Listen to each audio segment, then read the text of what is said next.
Coach, I had to spend 1 year coaching offensive line. It was the most stressful year of my coaching career, but it was also the most rewarding.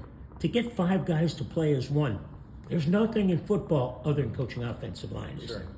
Yeah, I think where it all starts is I think you got to be a really good teacher. You got to be a really good motivator, and what you ask those guys to do day to day is different than a lot of other positions.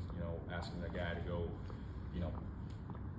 against a man against his will every single play, every single day with no reward, you call it, no limelight in the newspaper. That's where it starts. You got to be able to build connection with those guys and be able to teach. I think if you can motivate those guys to want to do that blindly, you got a chance to be really good. And then with how we go, you got to be intelligent, and those guys do a good job communicating with how you teach it, from how they practice it to how they demand it of their teammates. I think that's the top kind of standard to be able to coach it and develop it.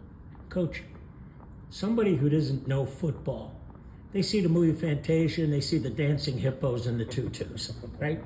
Sure. These guys are so athletic and so big. Yeah. It's hard to explain to people, isn't it? Yeah, it is. Times have changed. I think the mold of just being big dudes up front that are just gonna waddle off the line of scrimmage, that ain't it anymore. Mm-hmm. Especially in what we do, you got to be able to move out on the perimeter, be able to move to the second level, and then you see those guys across the street that you got to block.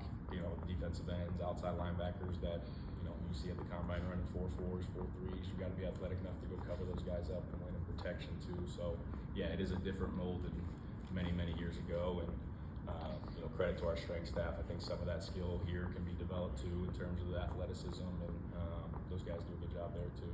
Coach, my last question, and thank you for your time today. An Army travels on its stomach. You can only go as fast on offense as your offensive line will take you. Yeah. How important do they have to be in shape? Yeah, I think we don't go without them. We don't snap the football without the center being set and the other 4 dudes around them getting set.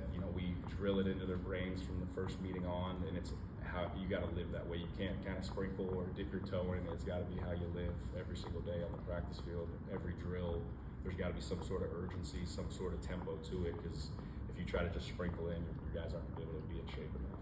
Thanks, Coach.